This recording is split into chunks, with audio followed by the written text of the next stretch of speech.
Ugh! This is why I can't stand kids with uneducated parents. They're so rude and difficult to deal with. Who are you talking about? Oh, you don't get it unless I spell it out for you? Guess you're not too bright either. I am talking about your mom. She's just pretty and all she does is laugh. That's not true. Poor you, raised by someone so foolish. You can't choose your parents. My name is Emily. I was lovingly raised by my reserved dad, Joseph, and my mom, Anna, who is always kind with a beautiful smile. Dad was often away for work, but I remember having lots of fun with him on his days off. Mom was always there for me, a calming and warm presence in my life. Every day spent with Mom was a comforting experience, a sanctuary for me. I love both my parents very much, and they love me too. Even someone as mild-mannered as me might get genuinely angry if someone disparaged my parents. I had a dream about marriage. Marrying the person I love, combining two warm homes into one. How happy would that be? I'd always fantasize about it. Some might say it's nothing but a pipe dream. But I had that much confidence in my family. Richard, my current husband, respected my feelings. We met while working a part-time job. He was attending a prestigious university while I was just a high school student going to an ordinary school. We were casual friends at first, but gradually grew closer. I ended up going straight into the workforce after high school while he was still a college student at the time. We were attracted to each other because we had different perspectives stemming from our different environments. About a year into dating, he proposed to me.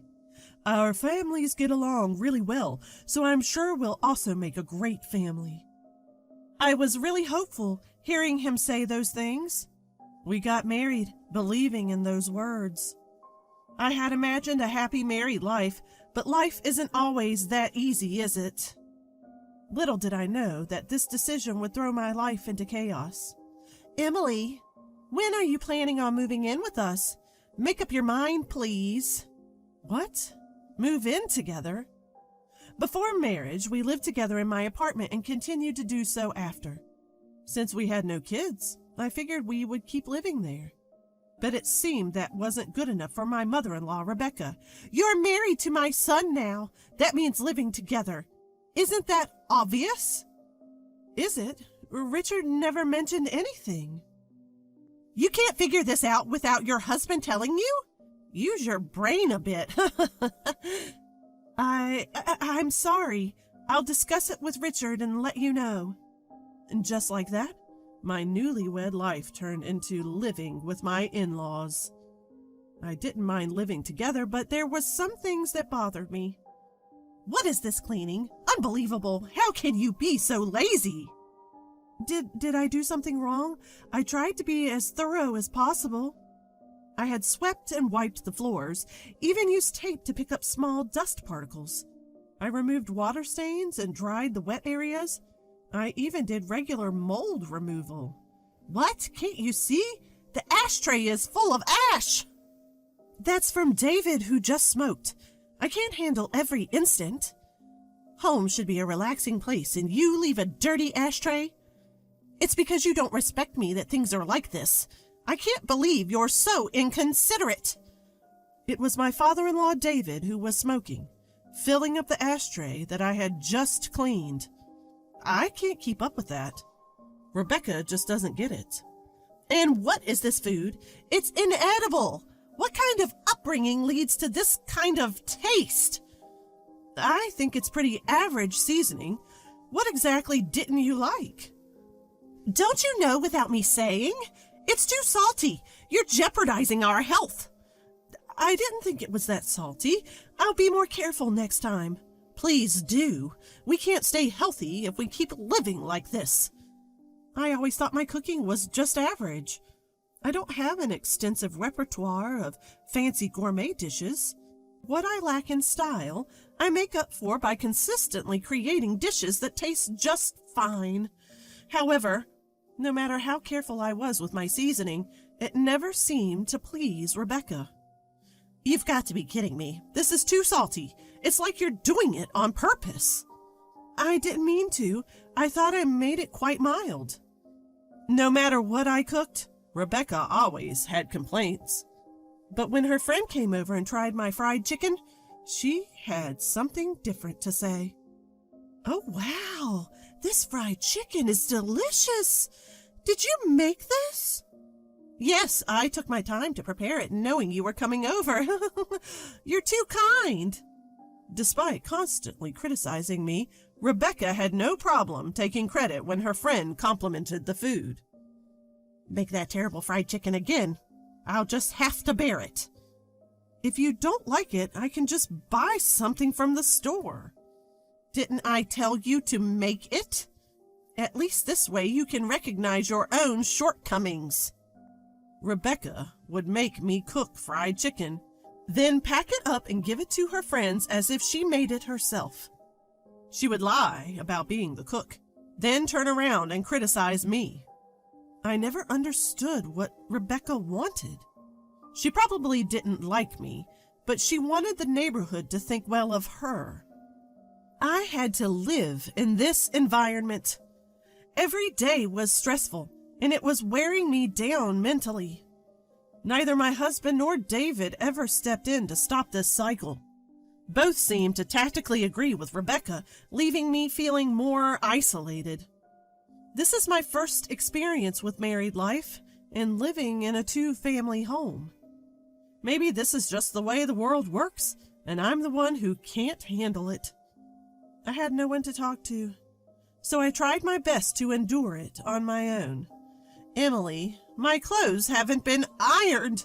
I wanted to wear this outfit for lunch today. But you said you wanted to wear something else yesterday. I've already ironed that. Well, I changed my mind. Being my son's wife, you should have anticipated that. At this point, I had no idea what the right thing to do was, and I was utterly frustrated. In that house, I felt like I had no allies. I gritted my teeth and put up with it, thinking that patience was my only option. Then, one day, the inevitable happened.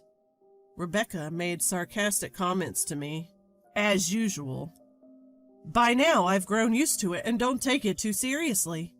Maybe she finds my reactions boring because her attacks have changed lately. You're always so inadequate, no matter what you do. I'd love to know your upbringing. I was raised by my parents just fine, thank you. Maybe I'm not perfect, but talking back, huh? Exactly my point. Normally, people don't raise children to talk back to their mother-in-laws. It's all your mother's fault. She doesn't have any impressive degrees, does she? She might not have degrees to flaunt, but that's a different issue. See? Talking back again. That's why you're no good. Your poor upbringing really shows. Enough. Can you please stop insulting other people? I can't take it anymore. My voice grew stronger as I couldn't hold back my emotions. Rebecca didn't miss my slight glare. This is why I hate kids with low-educated parents. So impolite and difficult to handle. Stop talking about my mom. Education has nothing to do with this. Oh, you must be stupid too, then. Your incompetence speaks volumes. Must be nice to skate by on your looks alone. I couldn't live like that. I haven't, but that's beside the point. You're pathetic, raised by such clueless parents. Well, you can't choose your family. She continued to insult my mom, and I had reached my breaking point. If you continue like this, I have my own thoughts too. I never intended to live with you in the first place. What? We took you in, didn't we? We're housing someone as incompetent as you. You should be grateful because we felt sorry for you since you couldn't receive a proper education. Rebecca sneered as she taunted me. Enough is enough. You have no right to say these things. At least my mom never raised me to insult other people. David finally broke his silence after hearing our exchange. What's with that tone? Don't you have any respect for us? I'm just giving you guidance. That's what a daughter-in-law should be grateful for. Let me be clear. I have no respect for you.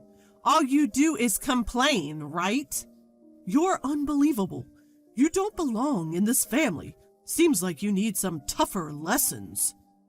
David seemed quite frustrated with my defiance. My husband watched this whole exchange without intervening or saying a word. This situation is just not right. I thought we'd be a good family. I decided I couldn't stand my husband or his parents any longer and chose to divorce and cut ties. This family is messed up. I can't take it anymore. I'm cutting you all out of my life. What? You're divorcing him? You've got guts. Leave right now. I took David at his word, quickly packed my bags, and left my in-laws' house. I tried to calm myself down, but I couldn't anymore. When I rushed back to my parents' house with my bags, they greeted me with shock. After sharing what happened, they silently hugged me and patted my back. You did well. You didn't do anything wrong, and thank you for standing up for yourself. My mom comforted me in a gentle voice. Dad, quiet as ever, seemed to be contemplating something. After a while, he started to speak. I have a plan. Emily, take some time off. Leave the rest to me. I was surprised because Dad never says things like this, but his serious expression made me believe him. Since I didn't think things would work out with my in-laws, I drafted divorce papers and sent them as I had declared. I don't know what my husband thought, but there was no rebuttal from him. All done. Goodbye. That was the only message I received. I shed no tears over the abrupt ending. Then the situation took a sudden turn.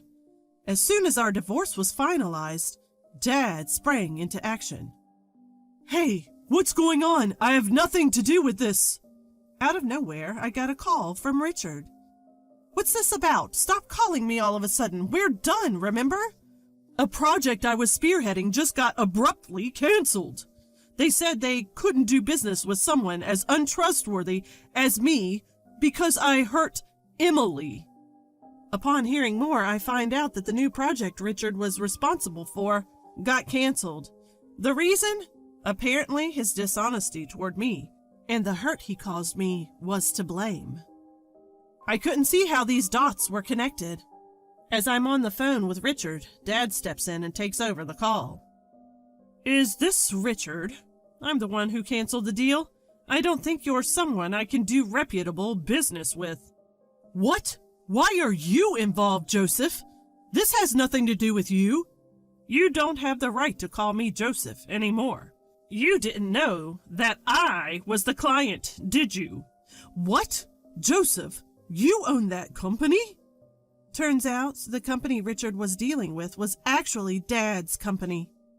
Dad knew Richard was involved and tried to distance himself as much as possible. But after this incident, he reviewed the work and found it to be pretty sloppy. You're just dumping your work on your subordinates, just like you ignored Emily. That's not true. I heard from my staff that progress isn't being made. It's not realistic to continue business just for the sake of it. Plus, your family even insulted Anna. Treating my precious family with such cruelty is reckless. That's a misunderstanding. Even after the divorce, your mom kept sending snide remarks to Emily. That's concrete proof. This has nothing to do with me. It's what my mom did. How can you mix this up with business? You're not even competent at your job. Plus, you submitted the divorce papers without any hesitation, didn't you? You never protected Emily from the snide remarks your mom made, did you? Dad calmly corners Richard with these points. I might have considered working together if your only issue was incompetence. But I've lost all trust in you and your family.